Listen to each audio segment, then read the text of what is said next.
જાન્યુઆરી 1780ના રોજ ભારતનું પ્રથમ અખબાર બેંગાલ ગેઝેટ કલકત્તાથી શરૂ થયું હતું. બેંગાલ ગેઝેટની ભાષા અંગ્રેજી હતી અને તેના સંપાદક જેમ્સ ઓગસ્ટિન હિકી હતા.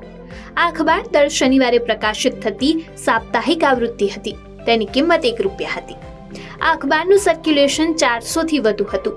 તે સમયે બેંગાલ ગેઝેટે પોતાના સમાચારથી બ્રિટિશ શાસનના ટોચના ઘણા શક્તિશાળી લોકોને હચમચાવી દીધા હતા, જેની હિકીને માર સહન કરવો પડ્યો. અંગ્રેજો વિરુદ્ધ લખવાને કારણે હિકી પર કાનૂની દબાણ વધ્યું અને તેને જેલમાં જવું પડ્યું.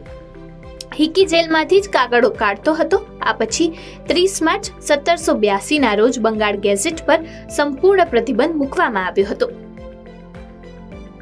દિલ્હીના વિજય ચોક ખાતે આજે એટલે કે 29મી જાન્યુઆરીએ બીટિંગ રિટ્રીટ સેરેમનીનું આયોજન કરવામાં આવે છે.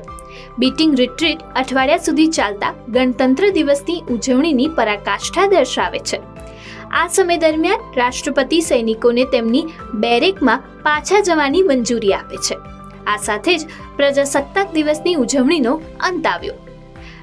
બીટિંગ રિટ્રીટની શરૂઆત તેનો જન્મ ભારતમાં 1950માં થયો હતો.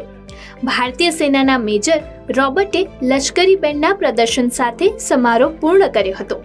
તે જ સમયે 1950થી બીટિંગ રિટ્રીટમાં એ બાઇટ વિથ મીની ધૂન સતત વગાડવામાં આવતી હતી, પરંતુ હવે તેને લતા મંગેશકર દ્વારા ગવાયેલ એ મેરે વતન કે લોગોની ધૂનમાં બદલવામાં આવી છે.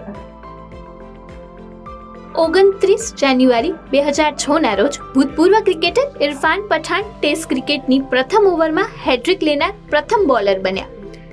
ઇરફાન પઠાણે કરાચી ટેસ્ટમાં પાકિસ્તાન સામે હેટ્રિક લીધી. તેને સલમાન બટ્ટ, યુસીન ખાન, મોહમ્મદ યુસુફને આઉટ કર્યા.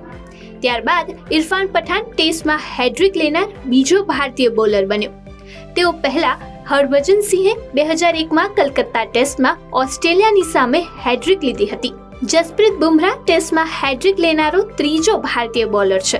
તેને 2019ની કિંગસ્ટન ટેસ્ટમાં વેસ્ટ ઇન્ડિઝ સામે આ રેકોર્ડ હાંસિલ કર્યો હતો.